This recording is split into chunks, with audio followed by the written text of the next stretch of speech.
இந்த 25%னால இந்த எக்ஸ்போர்ட்டர்ஸ்க்கு ஏதாவது சப்சிடி கொடுக்கணும் நம்ம. ஏன்னா ஜென்ரலாக மோடி கவர்மெண்ட் வந்து சப்சிடி கொடுக்கறதுல வந்து இது எக்ஸ்பர்ட்ஸ் எந்தெந்த இடத்துல மணி சேவ் பண்ணி தரணுமோ அதை சேவ் பண்ணி கொடுப்பாங்க. இந்த 25% வந்து ஆல்ரெடி ஒரு 8 months-ஆக ஃப்ளோட் ஆகிட்டு இருக்கிறதுனால இதற்கான சப்சிடி பிளான் ரெடியாக இருக்குன்னு நினைக்கிறீங்களா? எப்படி அவர் 25% நாங்கள் போடுறேன்னு சொல்லியிருக்கிறார் இல்லையா, அதை மாதிரி நம்ம இன்றைக்கி ஒரு 15% போடுறோம்னா அந்த வருமானத்தை ஈடுகட்டுவதற்கு இங்கே காம்பன்சேட்டிங் டியூட்டி இங்கே போடுவதற்கான வாய்ப்புகள் இருக்கிறது. இந்த உலக வார பற்றி பேசிட்டோம். நான் ஒரு இந்தியாவில் இருக்கிற சாதாரண சிட்டிசன். எனக்கு ட்ரம்ப்பு எல்லாம் தெரியாது. என் பிரதமர் மோடி, என்னுடைய நாலேஜ் அவ்வளோதான். எனக்கு மாதம் காசு வரணும், நான் என் இஎம்ஐ கட்டணும், ஆர் என்னோட குழந்தைங்களுக்கு இது வாங்கி தரணும்னு நினைக்கிற ஒரு சாதாரண இந்தியா பிரஜைக்கு இது ஒரு பெரிய தாக்கம் தானே சார், பெரிய அடி தானே. அதான் ஒரு ஷார்ட் டேர்மில் let's say about 6 months to 1 year there may be an impact. அதில் வந்து மாற்று கருத்தை இல்லை. எது கசப்பான மருந்து நம்ம எடுத்துக்கிறோன்னா நோய் குணமாவதற்காக. இந்த வாரே வந்து ஃபார்மா சென்ட்ரிக்காக தானே. ஏன்னா கோவிட் போதே சொன்னாங்க நம்ம எக்ஸ்போர்ட் மணியை வச்சு அவங்க வந்து ஃபார்மா டெவலப் பண்ணிட்டாங்க, நம்மளால எதுவுமே பண்ண முடியல. ஏன்னா நம்மளுடைய கோவிட் ஷீல்ட் ஆகட்டும், கோவேக்சின் ஆகட்டும், ரெண்டுமே வந்து உலகமே சக்சஸ் ஆனது. அவங்க மெடிசனோட நம்ம மெடிசன் வந்து சக்சஸ். அப்போவே ஜோ பிடன் இருக்கும் போதே சொன்னாங்க there will be a tariff for pharmaceutical. ரொம்ப உலக அரசியலில் பேசப்பட்ட ஒரு விஷயம். ஆனால் அது அப்போ நடக்கலை. ட்ரம்ப் பீரியட் வந்தோடனே நடக்கும்போது இது ஆல்ரெடி வந்து ஒரு ஃபார்மாலிட்டிகளுக்காக பண்ணப்பட்ட விஷயம் தானே. பொலிட்டிக்கல் வார் ஆர் த்ரெட்டனிங் வார். இது எக்யூப்மெண்ட் இல்லாமல், டிஃபென்ஸ் எக்யூப்மெண்ட் இல்லாமல் வந்து பொருளாதாரத்தின் மூலமாக ஒரு வாரை அவர் தொடங்கியிருக்கிறார். So BRICS is the big organisation. அதில் 11 நாடுகள் இருக்குது. இந்த 11 நாடுகளுக்குள்ளே நீங்கள் ட்ரேட் பண்ணாலே போருமே. PM is very clear. யாரும் நம்மளை த்ரெட்டன் பண்ண முடியாது. ஒரு 1947 முன்னாடி நம்மளை எப்படி அடிமைப்படுத்தினாங்களோ இங்கே வந்து அடிமைப்படுத்துகிறாங்க. இப்போ டிஜிட்டல் யுகம், அங்கேருந்து அடிமைப்படுத்த ட்ரை பண்ணுறோம். ஸோ அதில் வந்து we are not going to compromise at all. So இன்றைக்கி காலகட்டத்தில் பார்த்தீங்கன்னா நம்ம பேசுகிறோம் பார்த்தீங்களா, நம்பர் 1 பொருளாதாரம் அமெரிக்கான்னு சொல்லிட்டு. அமெரிக்காவோட கடன் வந்து இன்றைக்கி அவங்களோட ஜிடிபியோட 122% ஜாஸ்தி. $27 trillion அவங்களோட ஜிடிபி, $33 trillion அவங்களோட கடன். நம்மளோட கடன் பார்த்தீங்கன்னா 80% தான்.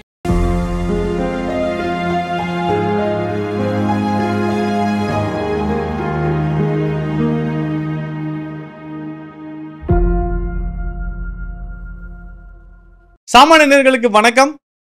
இன்றைய சிறப்பு விருந்தினர் சார்ட்டர்ட் அக்கௌண்டன்ட் சுப்ரா சார் வந்து இணைஞ்சிருக்கார் நம்மளோட.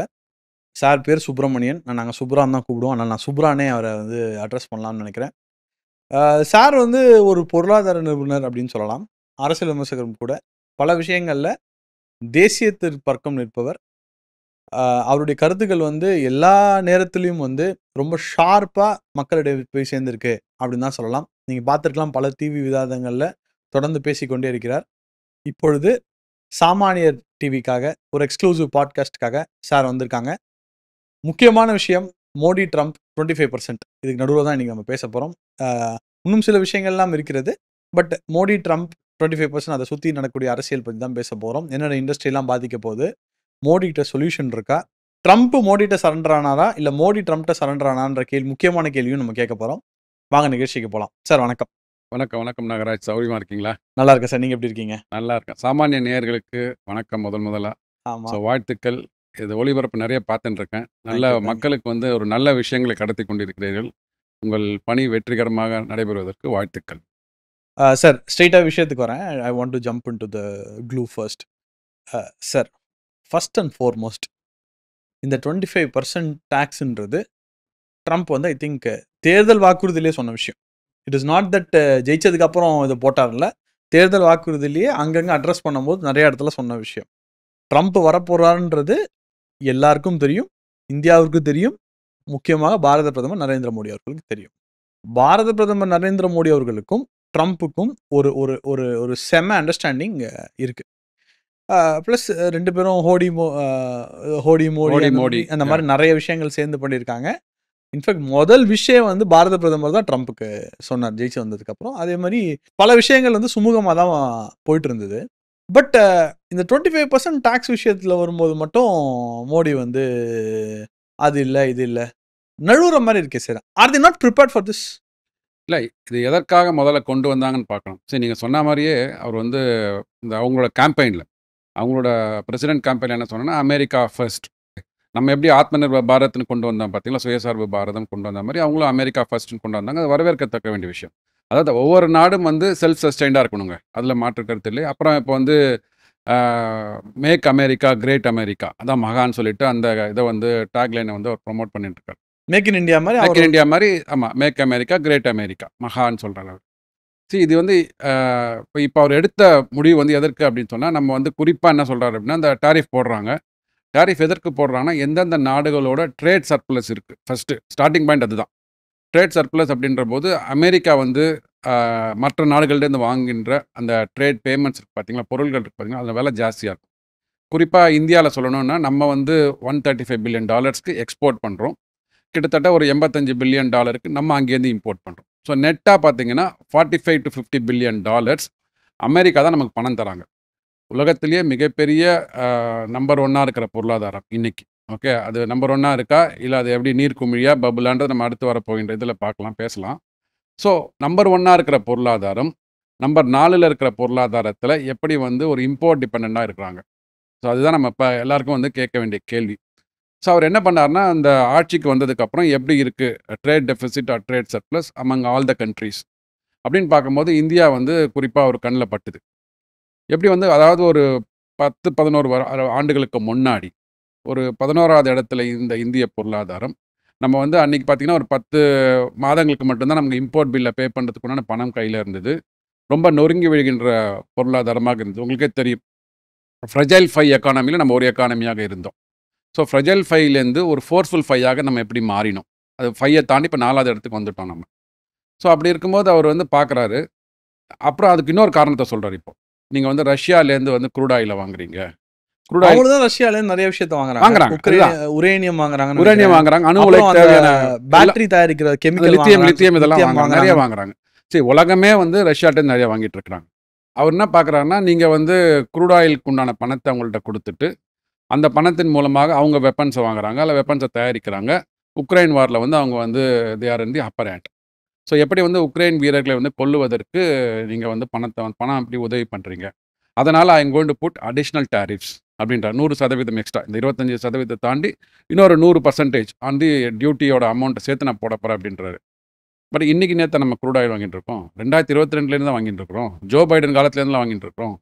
இவர் என்ன சொன்னார்னா, கேம்பெயின் ஆகி பிரசிடென்ட் எலெக்ட் ஆனதுக்கப்புறம் ஜனவரி 2025 வந்து அவர் பதவியேற்க வரும்போது என்ன சொல்கிறாருன்னா, நான் 100 நாட்களுக்குள்ள ரஷ்யா உக்ரைன் வாரை வந்து நிறுத்தி காமிப்பேன்.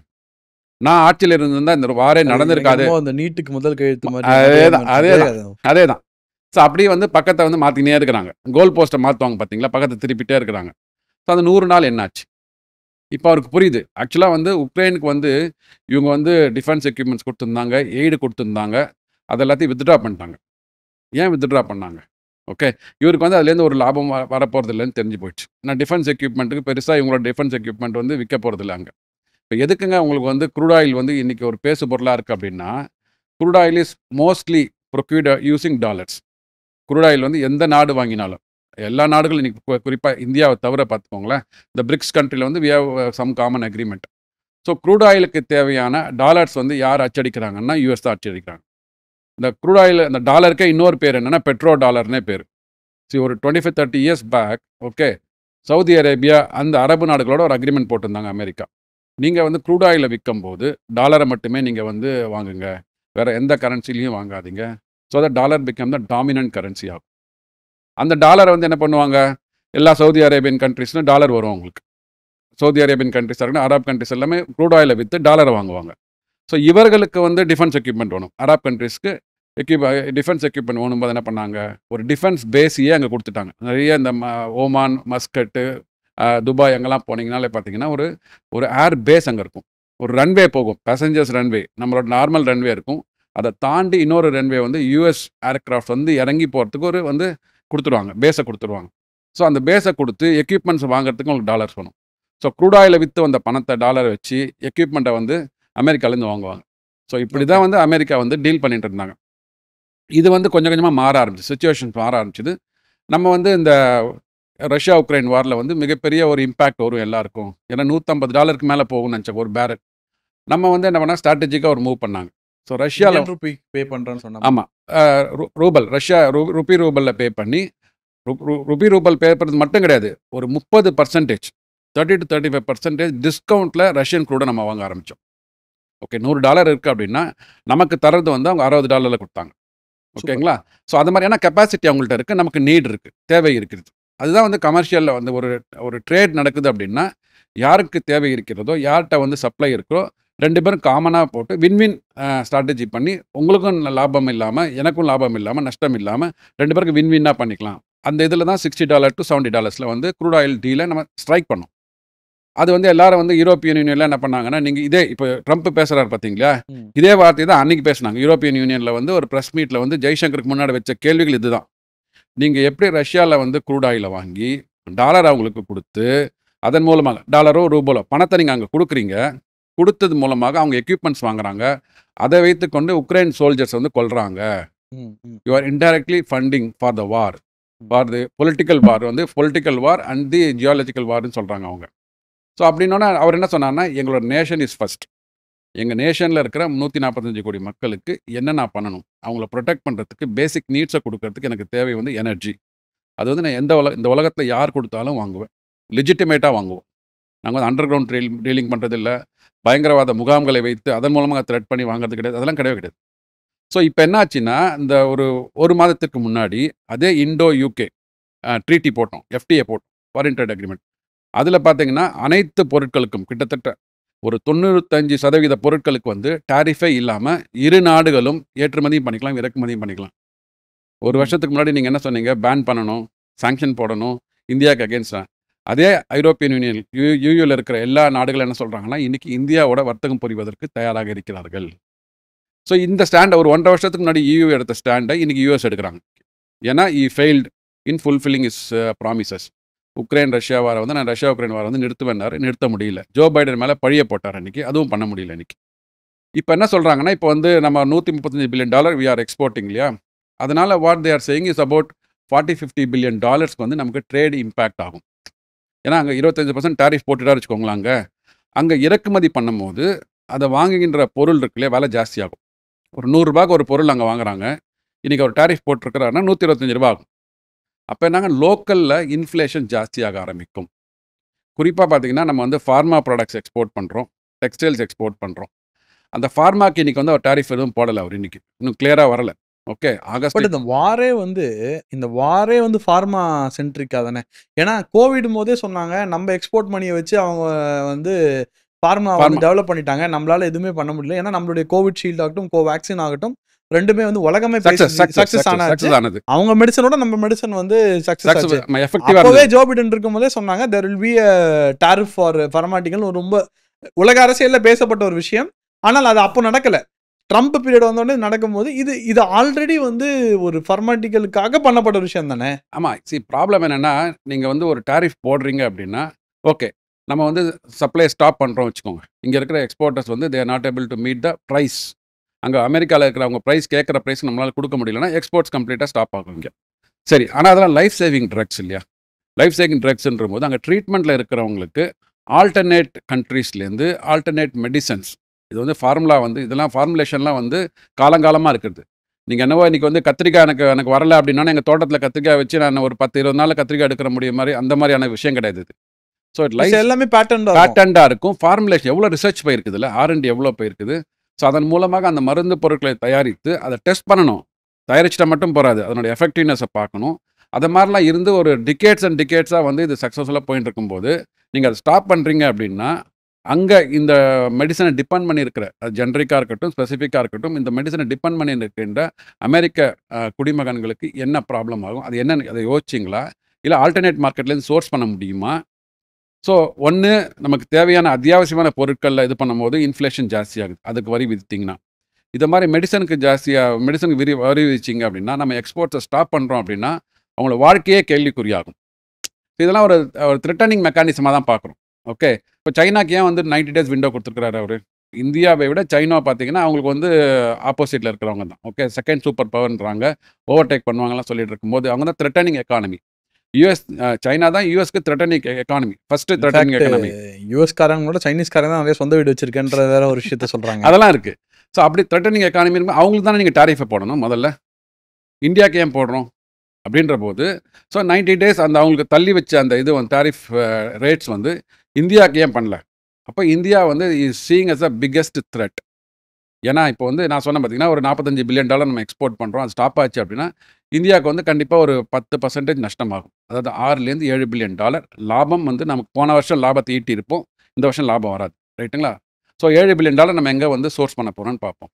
ஆனால் அந்த ரஷ்யன் க்ரூட் ஆயிலை வாங்குறதுனால வி ஹவ் சேவ்டு $25 பில்லியன் வருடம். இந்த 30% 40% டிஸ்கவுண்ட்டில் வாங்குறோம்னு சொன்னோம் பார்த்தீங்களா? அதன் மூலமாக நமக்கு $25 பில்லியன் நமக்கு வந்து கஜானாவில் சேவிங்ஸாக இன்னைக்கு செதுக்கப்பட்டிருக்கிறது. அதனால தான் நீங்கள் வந்து 80 கோடி மக்களுக்கு வந்து விலையில்லா அரிசி, விலையில்லா கோதுமை கொடுக்க முடிகிறது. ஆயுஷ்மான் யோஜனா மூலமாக அனைவருக்கும் வந்து உங்களுக்கு நல்ல ஒரு மருத்துவம் கொடுக்க முடிகிறது. ஆவாஸ் யோஜனா மூலமாக திட்டங்கள், வீடு கட்டும் திட்டம் கொடுக்க முடிகிறது. இதெல்லாம் வந்து சும்மா வந்துடாது இல்லைங்களா? முன்னாடி இருக்கிற அரசாங்கத்தை இதே தானே இருந்தது. கஜானா இப்படி தானே விட்டுட்டு போனாங்க அவங்க. எனக்கு டெபிசிட்லாம் விட்டுட்டு போனாங்க. இப்போ எப்படி பண்ண முடியுது அப்படின்னா, இது மாதிரி உலகத்தில் எந்த நிகழ்வுகள் நடந்தாலும் அதை வந்து நமக்கு சாதகமாக எப்படிலாம் வந்து நம்ம வந்து ஸ்ட்ராட்டஜி பண்ண முடியும். இந்த $25 billion is a savings every year coming to our kitty. அதில் இந்த $6 பில்லியன் எக்ஸ்போர்ட்ஸ் தடையாச்சு வச்சுக்கோங்க அமெரிக்காவுக்கு. ஷார்ட் டேர்மாக அது என்ன சொல்கிறாங்கன்னா, இது வந்து short term pain, but it will take you long term gain. We'll also find alternate markets. ரைட்டுங்களா? நம்ம 100 வருடங்களுக்கு முன்னாடி பட் அமெரிக்கா கொடுக்குற பணத்தை அந்த ஆல்டர்னேட் மார்க்கெட் கொடுக்க முடியுமா? கண்டிப்பாக கொடுக்க முடியும். 750 கோடி மக்கள் இருக்காங்க உலகத்தில் இன்னைக்கு. 750 கோடி மக்கள். இந்தியா வந்து 140 கோடி மக்கள் தான். ஓகே, மீதி இருக்கிற 600 கோடி மக்களுக்கு கண்டிப்பாக தேவைகள் இருக்க தானே செய்யும். அமெரிக்கா, சைனா, இந்தியா இந்த landscape wise 3 big countries. Yes. சைனாவோட வாய்க்கா தகராறு இருக்கு. கொஞ்சம் நஞ்சம் வாய்க்கா தகராறு, பயங்கரமான வாய்க்கா தகராறு. எந்த ட்ரம்ப் வந்தா மோடிக்கு வந்து ரொம்ப ஒரு பேலன்ஸ் இருக்குன்னு நினைச்சோமோ, பிடனோட ரொம்ப மோசமா இருக்கு இன்னைக்கு. Let us be frank. ஆமாம், பிடனோட ரொம்ப ஒரு டிஎம்கே கவர்மெண்ட் மாதிரி இருக்காங்க. இன்னும் ஓப்பனாக சொல்லாமே. பிடன் கவர்மெண்ட்டோட ரொம்ப மோசமாக இருக்கு. போய் இந்த 2 பெரிய மார்க்கெட்டு நம்மளால பண்ண முடியாது. அது குறிப்பாக டெக்ஸ்டைல் சைனீஸ் ஆல்ரெடி வந்து பயங்கரமாக பண்ணிட்டு இருக்கான். இன்ஃபேக்ட் நம்ம போடுற நிறைய டிஷர்ட்டே சைனீஸ் டிஷர்ட்டுன்றாங்க. அதுதான் உண்மை. நமக்கு இங்கே ஸ்ரீலங்கா பக்கத்தில் இருந்தும், பங்களாதேஷ் பக்கத்தில் இருந்தும், வியட்நாம் பக்கத்தில் இருந்தும் நமக்கே நிறைய சைனீஸ் டிஷர்ட்ஸ் தான் வருது, மேனுஃபேக்சர் டிஷர்ட்ஸ் வருதுன்னு சொல்கிறாங்க. குறிப்பாக ஃபெராமெட்டிக்கல், டெக்ஸ்டைல்ஸ், அதுக்கப்புறம் வந்து எலக்ட்ரானிக் எக்யூப்மெண்ட்ஸ். இந்த 3மே சைனீஸ் வந்து எலக்ட்ரானிக் எக்யூப்மெண்ட் நம்மள்ட்ட வாங்க போகிறதில்ல. ஆமாம் ஆமாம். இந்த 3 பொருட்களும் இந்த 2 நாட்கள் நம்ம விற்க முடியாது அப்படின்னா, என்ன கேட்குறேன், what is the alternative country we can sell? நான் ஏன் சொல்கிறேன்னா, நான் வியட்நாம் போயிருந்தேன். லேட்டஸ்ட்டாக என்னோட ஹனிமூனுக்கு நான் வியட்நாம் போயிருந்தேன். ஃபிலிப்ஸ் ஃபேக்ட்ரி வந்து மேட் இன் சைனான்னு போட்டு தேர் செல்லிங் இன் டு சைனா. அவங்க பேரே போட்டுக்கலாம், அவங்க இதே போட்டுக்கல. ஸோ எல்லா மேனுஃபேக்சரிங்கும் எல்லா ஊர்லேயும் இருக்குது. ஸோ நம்ம எங்கே விற்க முடியும்? அதாவது இப்போ எங்கே விற்க முடியும்னு தாண்டி நம்ம எப்படி விற்கிறோம் அப்படின்ற அந்த டெக்னாலஜியை கொஞ்சம் புரிஞ்சுட்டா நல்லாயிருக்கும். இன்னைக்கு தேதியில் திருப்பூர்லேருந்து நம்ம வந்து ஒயிட் லேபிளில் டிஷர்ட்ஸ் அடித்து யூஎஸ்க்கு, யூரோப்புக்கு, அனைத்து யூரோப் யூனியன் நாடுகளுக்கும் நம்ம கொடுத்துட்ருக்கோம். சரிங்களா? ஸோ வளர்ந்து வருகின்ற நாடுகளாக இருக்கட்டும், இல்லை மேலை நாடுகளாக இருக்கட்டும், எல்லாரும் கொடுத்துட்டுருக்கோம். இந்த ஒயிட் லேபிள் அடித்து கொடுக்கும்போது அதில் என்ன பண்ணுறாங்க அப்படின்னா, இந்த RFID டேக்கிங்கிறது ஒன்று வரப்போகுது இப்போ. ஸோ ஒவ்வொரு சட்டையிலையும் பார்த்தீங்கன்னா இன்றைக்கி தேதியில் வந்து ஒரு பார்கோட் பிரிண்ட் பண்ணி கொடுக்குறாங்க. இந்த பார்கோடில் என்ன சொல்லுவாங்க அப்படின்னா, இந்த சட்டை வந்து என்னைக்கு தயாரிக்கப்பட்டது, எத்தனை குவாலிட்டி ரிஜெக்ஷன்ஸ் வந்து இது தாண்டி வந்திருக்குது, ஸோ இதுக்கு சோர்ஸ் இந்த யான் எங்கேருந்து வந்தது, அந்த அளவுக்கு வந்து அது எத்தனை முறை வாஷ் பண்ணணும், இதை எப்படி வாஷ் பண்ணணும், அந்த மாதிரியான இன்ஃபர்மேஷனை வந்து அடங்கிய பார்கோட் வந்து இன்றைக்கி வந்து ஒரு பிரிண்ட் பண்ணி அந்த சட்டையோட போகுது.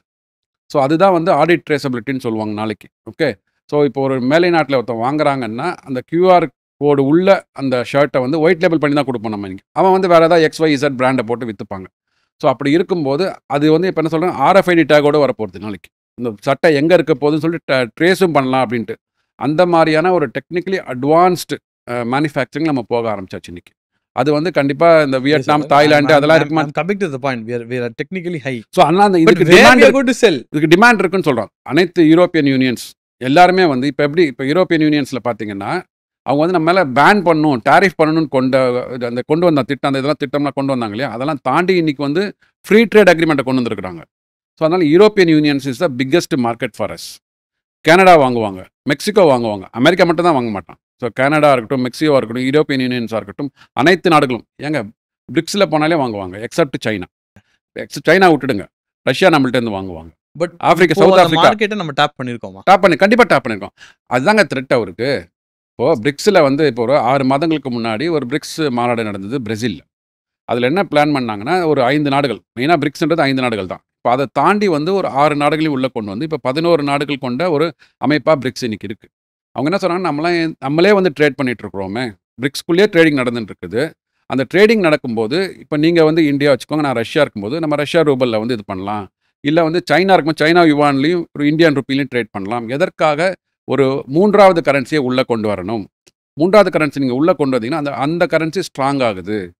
அதான் டாலரைசேஷன்ற கான்செப்டை கொண்டு வந்தாங்க. ஸோ நம்ம பிரிக்ஸ் நாடுகளுக்குள்ளேயே ஒரு கரன்சியை கிரியேட் பண்ணிக்கலாம். நம்ம காமனாக நம்ம கரன்சியில் ட்ரேட் பண்ண வேண்டாம். நம்ம 5 நாடுகளுக்குள்ள 11 நாடுகளுக்குள்ள ஒரு கரன்சியை நம்ம வந்து ட்ரேட் பண்ண ஆரம்பிக்கும் போது டிபெண்டிங் ஆன் டாலர்ஸ் வந்து குறைய ஆரம்பிக்கும். இது வந்து ஒரு பெரிய வந்து ஒரு சவாலாக அவருக்கு அமைந்தது. அது முடிஞ்சதுக்கு அப்புறம் தான் யாரெல்லாம் வந்து பிரிக்ஸோட ட்ரேட் பண்ண போகிறீங்களோ, பிரிக்ஸுக்குள்ளே ட்ரேட் பண்ணுறீங்களோ அவங்களாம் நான் டாரிஃப் கொண்டு வர போகிறேன் அப்படின்னாரு. இது அப்பயே ஆரம்பிச்சது. இது வந்து ஒரு பொலிட்டிக்கல் வார் ஆர் த்ரெட்டனிங் வார். இது எக்யூப்மெண்ட் இல்லாமல், டிஃபென்ஸ் எக்யூப்மெண்ட் இல்லாமல் வந்து பொருளாதாரத்தின் மூலமாக ஒரு வாரை அவர் தொடங்கியிருக்கிறார். அந்த வாரில் வந்து எவ்வளோ நாளுக்கு அவர் வந்து சஸ்டெயின் பண்ண போகிறாருன்னு பார்க்கணும். So BRICS is the big organisation. அதில் 11 நாடுகள் இருக்குது. இந்த 11 நாடுகளுக்குள்ளே நீங்கள் ட்ரேட் பண்ணாலே போருமே. இந்த 11 நாடுகளையே கிட்டத்தட்ட ஒரு 400 கோடி பாப்புலேஷன் இருக்குது. ஸோ அந்த இதில் தான் பார்த்தீங்கன்னா ஸ்ட்ராட்டஜியில் தான் வந்து பிஎம் இஸ் வெரி கிளியர். யாரும் நம்மளை த்ரெட்டன் பண்ண முடியாது. ஒரு 1947 முன்னாடி நம்மளை எப்படி அடிமைப்படுத்தினாங்களோ இங்கே வந்து அடிமைப்படுத்துகிறாங்க. இப்போ டிஜிட்டல் யுகம், அங்கேருந்து அடிமைப்படுத்த ட்ரை பண்ணுறோம். ஸோ அதில் வந்து we are not going to compromise at all. So இன்னொன்று, இப்போ இவங்க சொல்கிறாங்க நம்ம தான் க்ரூட் ஆயில் வாங்குறோன்றாங்க இல்லையா? ரஷ்யாலேருந்து கேஸ் வந்து நேச்சுரல் கேஸ் வந்து it is going to European union. எது வழியாக போகுது? உக்ரைன் வழியாக போகுது. உக்ரைன் வழியாக வார் போது கூட அதை யாரும் ஸ்டாப் பண்ணக்கூடாது. They had a deal. Deal அது மூலமாக அவங்களுக்கு வருமானம் வருது. $800 million Ukraine government is getting revenue because they are sharing the land. Gas பைப்பில் நாங்கள் போகிறதுனால அவரை கேட்க முடியும், உக்ரைன்ட்ட கேட்க முடியுமா? எப்பா நீ $800 million வாங்குற, யார்கிட்டேருந்து வாங்குற? அந்த ரஷ்யாட்டேருந்தும் யூரோப்பியன் யூனியன்ட்டேருந்து வாங்குற. அந்த பணத்தை வச்சு தான் திருப்பி ஒன்று அடிக்கிறான் அவன். நீ ஸ்டாப் பண்ணு சொல்ல முடியுமா? So there are international trade agreements has to be honoured. Okay, இப்போ இவருக்கு ட்ரம்ப்புக்கு என்ன ஒரே ஒரு வழினா, he has to go to the United Nations and get a sanction against India. இல்லைனா தனியாலாம் அவரால் பண்ண முடியாது. இப்போ இந்தியா பண்ணுகின்ற அந்த ட்ரேட் அவருக்கு பிடிக்கல அப்படின்னா நீங்கள் டேரிஃப்லாம் பண்ணலாம். நீங்கள் சொல்ல கரெக்டு. பட் ஜென்ரலாக யூஎன் வந்து அமெரிக்காவுக்கு ஜிங்காக் தான். அவங்க வாங்கட்டுமே பண்ணிடுவாங்க. இல்லை அதுதான் அது பண்ண முடியுமான்னு பண்ணி காமிக்கட்டுமே நமக்கு. இன்னைக்கு தேர்தல் அதெல்லாம் பண்ண முடியாது. That's what I am saying. இன்னைக்கு தேர்தல் பண்ண முடியாது. ஸோ காலம் கடந்து விட்டது. சார், இப்போது இந்த உலக வாரை பற்றி பேசிட்டோம். நான் ஒரு இந்தியாவில் இருக்கிற சாதாரண சிட்டிசன். எனக்கு ட்ரம்ப்பு எல்லாம் தெரியாது. என் பிரதமர் மோடி, என்னுடைய நாலேஜ் அவ்வளோதான். எனக்கு மாதம் காசு வரணும், நான் என் இஎம்ஐ கட்டணும், ஆர் என்னோட குழந்தைங்களுக்கு இது வாங்கி தரணும்னு நினைக்கிற ஒரு சாதாரண இந்திய பிரஜைக்கு இது ஒரு பெரிய தாக்கம் தானே சார்? பெரிய அடி தானே இது? அதான் ஒரு ஷார்ட் டேர்மில் let's say about 6 months to 1 year there may be impact. அதில் வந்து மாற்று கருத்தே இல்லை. நம்ம இந்தியாவுக்கு வந்து உங்களுக்கு நீங்கள் தாக்கம் இருக்குன்னா யூஎஸ்லேயே தாக்கம் இருக்குது. யூஎஸில் பார்த்தீங்கன்னா கிட்டத்தட்ட ஒரு $5000 வந்து ஒரு ஹையர் இன்கம் குரூப்புக்கே வந்து $5000 இம்பேக்ட் இருக்கும். லோயர் இன்கம் குரூப்புக்கு லெட்ஸ் சே $1300 அப்படின்றாங்க. ஸோ எனிவேர் பிட்வீன் $2500 அவங்களுக்கு இம்பேக்ட் வரப்போகுது. நமக்கு வந்து கண்டிப்பாக வந்து ஒரு 6 months to 1 year America depend பண்ணி இருக்கிற, நான் சொன்ன பார்த்தீங்களா அந்த $45 billion ட்ரேட் சர்ப்ளஸ் இருக்கிறோம் பார்த்தீங்களா, அதில் வந்து இம்பேக்ட் வரும். சாஃப்ட்வேர் இன்ஜினியர்ஸ்க்கு அஃப்கோர்ஸ் வீல் ஹேவ் இம்பேக்ட். இந்த லோ எண்டு ஜாப் சொல்லுவாங்க இல்லையா, வெறும் இந்த டெலிகாலர்ஸு இல்லை மாதிரி ஒரு ஏஐ டிபெண்ட் பண்ணி இல்லாமல், டெக்னிக்கலாக டிபெண்ட் பண்ணி இல்லாமல் சாதாரணமாக பேக் எண்டில் ப்ராசஸிங் பண்ணுற அந்த கம்பெனிஸ்க்கு இம்பேக்ட் வர்றதுக்கு சான்ஸ் இருக்குது. ஆனால் அந்த கம்பெனியோட ஜாபை யார் எடுத்துக்க போகிறாங்க? அதுதான் அது நீங்கள் திருப்பி அமெரிக்காவுக்கு ரீசோர்ஸ் பண்ண முடியாது. ரீசோர்ஸ் பண்ணால் அங்கே காஸ்ட் ஜாஸ்தி. அதனால தான் இங்கே கொண்டு வந்திருக்கிறாங்க. இங்கே இல்லைனா நீங்கள் வந்து யாருக்கு எடுத்து போனால் ட்ரம்போட அந்த MAGA make America great America மாகாவோட கான்செப்ட் என்னன்னா, இங்க வந்து நம்ம அதை யூஸ் பண்ணி இங்கேயும் $1300 சம்பாதிக்கவும் இருக்கான். அதுதான் சொல்றேன். இப்போ அமெரிக்கால $1500 சம்பாதிக்கவும் இருக்கான். Let him use that. இல்லை அதுதான். பட் அந்த நம்மளை மாதிரி பார்த்தீங்கன்னா அந்த ஒரு technically advanced, okay, we are train to do that. அந்த மாதிரியான ஒரு கேப்பபிலிட்டி அவங்களுக்கு இருக்குமான்னு தெரியாது. நீங்கள் இதை டெவலப் பண்ணால் அட்லீஸ்ட் 3 to 5 years ஆகும். ஏன்னா அவங்களோட கல்ச்சரே different. It's all fully consumer based economy. Okay, இன்றைக்கி வர பணத்தை நீங்கள் செலவு பண்ணிட்டு தண்ணி அடிச்சுட்டு அம்மாட்டு வீட்டுக்கு போயினே இருப்பாங்க. பட் இங்கே இருக்கிறவங்க அப்படி இல்லை. We are disciplined life, leading a disciplined life. Okay, படிக்கணும், வேலைக்கு போகணும், குடும்பத்தை காப்பாற்றணும், அம்மா அப்பா காப்பாற்றணும். ஒரு சொசைட்டிக்குள்ளே நம்ம இருக்கிறோம். அங்கே அந்த சொசைட்டியே கிடையாது. அதனால தான் நம்ம கொடுக்குற வேலை எல்லாமே வந்து ஒரு டிசிப்ளின்டாக கரெக்டாக டார்கெட் கொடுத்தாங்கன்னா அந்த வேலையில் முடிச்சு கொடுத்துட்டு போவோம். அந்த மாதிரியான ஒரு டிசிப்ளின் லைஃப்லாம் அங்கே இருக்குமான்னு தெரியாது. அதை டெஸ்ட் பண்ணுறதுக்கு உண்டான நேரமும் இது கிடையாது. அதுதான். பட் டெஃபினட்டாக வந்து there will be impact. So டெக்னாலஜியில் வந்து ஒரு லோ எண்ட் இருக்கிற அந்த மாதிரியான ப்ராசஸிங் ஜாப்ஸ் எல்லாம் வந்து இம்பாக்ட் ஆகும். அதை வந்து அவங்க ஆட்டோமேட் பண்ணி அங்கே எடுத்துன்னு போகிறதுக்கு வாய்ப்பு இருக்குது. But highly skilled job. இப்போ கூகுளில் இருக்க சுந்தர் பிச்சை சாக் பண்ணுவாங்களா? நீங்கள் தான் வந்து இந்தியன்ஸ் வேணான்னு சொல்கிறீங்கல்ல, இந்தியாவோட பிஸ்னஸ் பண்ண வேணான்னு சொல்லிட்டு சத்யநடாவில் சாக் பண்ணுறீங்களா? எல்லாம் வாய்ப்பே இல்லை இல்லையா? ஸோ அதனால் வந்து அவர் நீங்கள் சொல்கிற மாதிரி இங்கே இருக்கிற பொலிட்டிக்கல் லீடர்ஸ் பேசுகிற மாதிரி கிரிட்டிக்கல் ரிசோர்ஸ். ஆமாம், critical resource and critical company also. So mass இருக்கு இல்லையா? அவர் மட்டுமே கிரிட்டிக்கல் ரிசோர்ஸ் கிடையாது. அவர் உருவாக்கின அந்த கட்டமைப்பு பார்த்தீங்களா, it's a critical mass, critical infrastructure. Okay, அதை நீங்கள் வந்து ரிப்பீட் பண்ணணும், ரெப்ளிகேட் பண்ணணும் அப்படின்னா இட் டேக்ஸ் டிகேட்ஸ். இங்கே இருக்கிற பொலிட்டிக்கல் லீடர்ஸ் பேசுகிற மாதிரி அவரும் பேசிட்டு இருக்கிறாரு இன்றைக்கி. அது எவ்வளோ நாளுக்கு வந்து தாக்குப்பிடி போன்றதை நம்ம பார்ப்போம். ஓகே சார், சென்ற பட்ஜெட்டில் வந்து இந்த 12 lakhs வரையும் இந்தியா வந்து இன்கம் டேக்ஸில் வந்து ஒரு ரிலீஃப் கொடுத்தாங்க. அதற்கும் இந்த வார்க்கும் ஏதாவது சம்மந்தம் இருக்கா? ஏன்னா இன்டைரக்டாக இந்த பிஸ்னஸ்லாம் வந்து உழைக்கிறவங்க பார்த்தீங்கன்னா இந்த 12 லட்ச ரூபா கீழே தான் அதிகம், ரைட்? ஆமாம். அதற்கும் இந்த ஒரு வார்க்கும் ஏதாவது சம்மந்தம் இருக்குன்னு நீங்கள் நினைக்கிறீங்க? கோரிலேட் பண்ணலாம்னு நினைக்கிறீங்களா, இல்லை அது வேற இது வேற நினைக்கிறீங்களா? இல்லை, அது வேற இது வேற தான் ஆக்சுவலாக. அது எதுக்காக கொண்டு வந்தாங்க அப்படின்னா, நம்ம இந்திய மக்கள்கிட்ட வாங்கும் சக்தியை ஜாஸ்தி பண்ணணும், ரைட்டுங்களா? முன்னாடி 7 lakhs இருந்தது, அது 12 lakhs கொண்டு வந்தாங்க. ஒரு குடும்பத்தில் வந்து டபுள் இன்கம் ஏர்னிங் இருக்கிறாங்க வச்சுக்கோங்களேன். ஸோ மனைவி ஒரு 12 லட்ச ரூபா சம்பாதிக்கிறாங்க, கணவர் ஒரு 12 லட்ச ரூபா சம்பாதிக்கிறாங்கன்னா அது 12 தாண்டி இருக்குது நிறையா. 12ன்னு சொல்லுது பேசிக்காக சொன்னாங்க. சேலரிடு பீப்புளுக்கு 12,75,000 ஆகிடும். ஓகே, 12,75,000 வரைக்கும் டேக்ஸ் கிடையாது. இன்னும் நீங்கள் இந்த பிஎஃப், கிராஜுவிட்டி அது மாதிரி டேக்ஸ் பெனிஃபிட்ஸ் இருக்கலாம் ஏற்றினீங்க அப்படின்னா கிட்டத்தட்ட ஒரு 14.5 லட்சம் 15 லட்சம் வரைக்கும் டேக்ஸே கிடையாது. 15 + 15 டபுள் இன்கம் குரூப்னா 30 லட்ச ரூபாய் வரைக்கும் உங்களுக்கு நீங்கள் வரியே செலுத்த வேண்டாம். அப்படின்ற போது என்ன ஆகும்னா உங்கள் கையில் சேவிங்ஸ் பொட்டன்ஷியல் ஜாஸ்தி ஆகும்.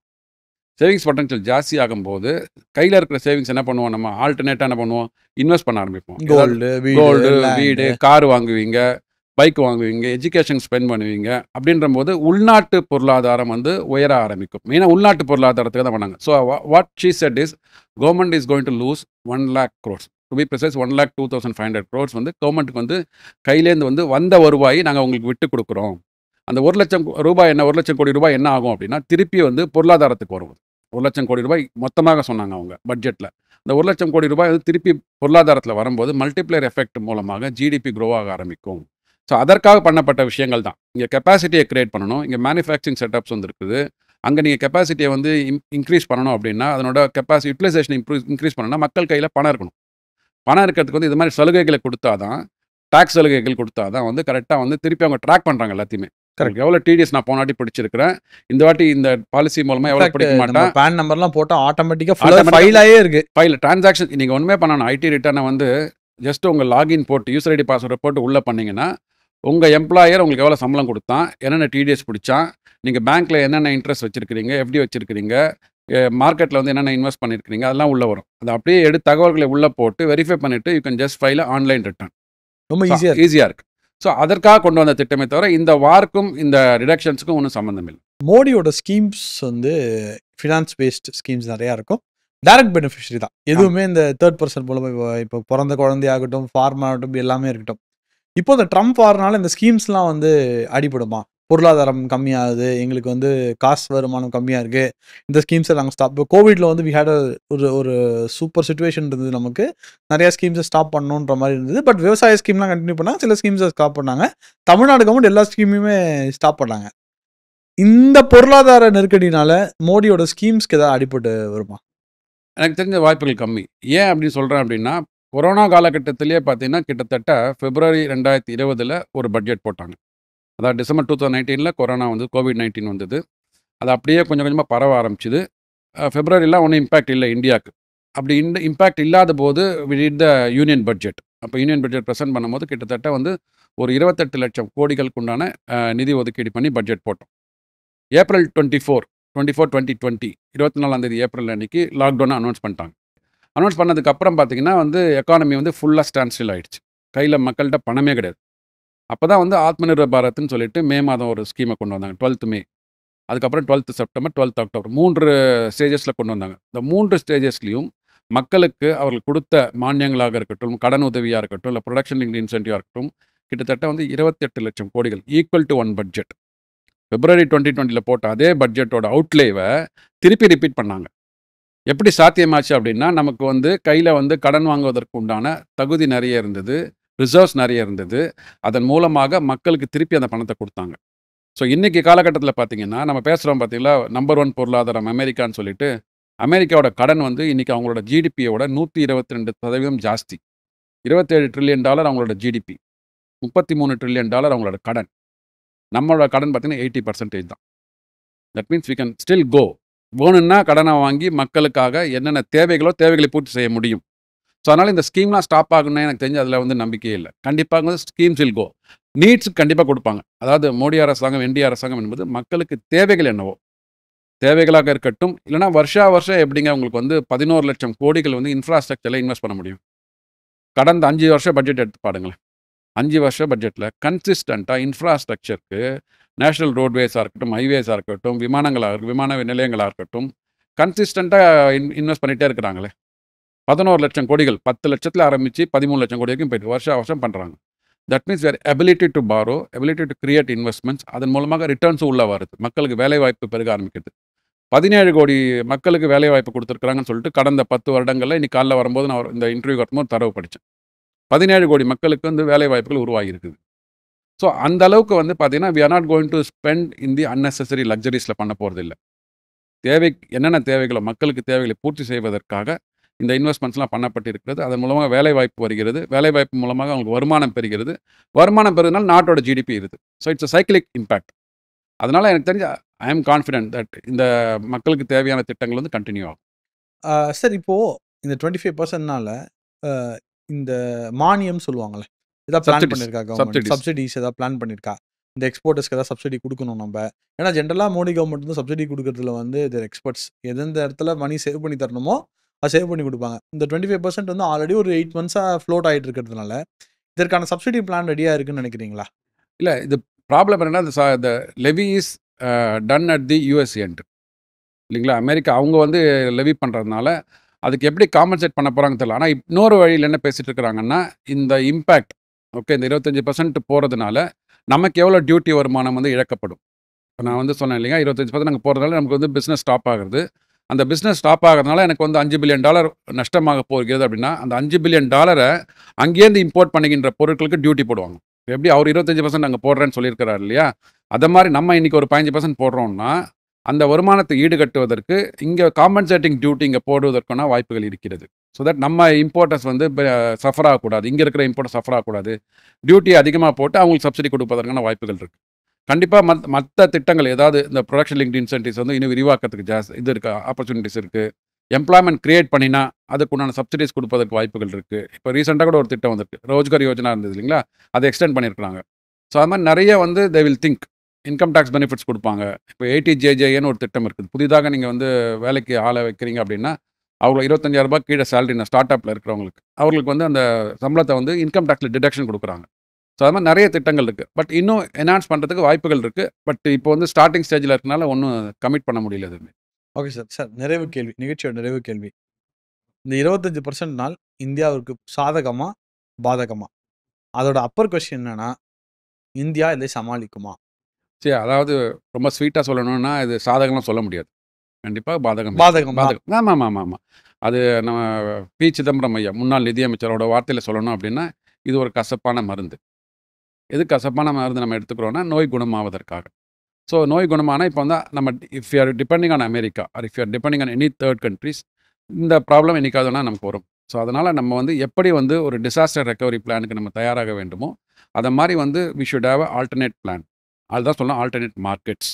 ஸோ அதில வந்து நான் அவங்கள ரீச் அவுட் பண்ணிட்டு, அதன் மூலமாக இங்க இப்போ வரப்போற ஒரு 6 வருடங்கள், 6 மாதங்கள் இல்ல 1 வருடங்களில் இழக்கப் போகின்ற வருமானத்தை எப்படி நம்ம வந்து ஆல்டர்னேட் மார்க்கெட்ஸ் மூலமாக ஈட்ட முடியும்? இல்ல பிரிக்ஸ் மாநாடுகள் மூலமாக ஈட்ட முடியுன்றத பார்க்கணும். அது வந்து 6 months to 1 year definitely there's going to be impact. கண்டிப்பா இது வந்து நம்மளால வந்து சேலஞ்ச் பண்ணி வெளில வர முடியும். கோவிட்ல வெளில வந்திருக்கிறோம். ரஷ்யா, உக்ரைன் வார்ல வெளில வந்திருக்கிறோம். ஈரான், காசா வார்லயும் வெளில வந்திருக்கிறோம். இல்லைங்களா? பிகாஸ் ஏன் வெளில வந்திருக்கோம்னு சொல்றேன்னா, 85% we are dependent on energy. Crude oil எல்லாமே 85% அங்கேருந்து தான் வருது. ஸோ அத தாக்குப்பிடிச்சு, அத இம்போர்ட் பண்ணி, டாலர்ல இம்போர்ட் பண்ணி, இங்க மக்களுக்கு வந்து ஒரு 3, 4 வருடங்களாக அதே விலையில குடுத்துருக்கிறோம்ல. பெட்ரோல் விலை மேல போயிருக்குதா? டீசல் விலை மேல போயிருக்குதா? டெஸ்பைட் ஃப்ளக்சுவேஷன்ஸ் இன் க்ரூட் ஆயில் இல்லைங்களா?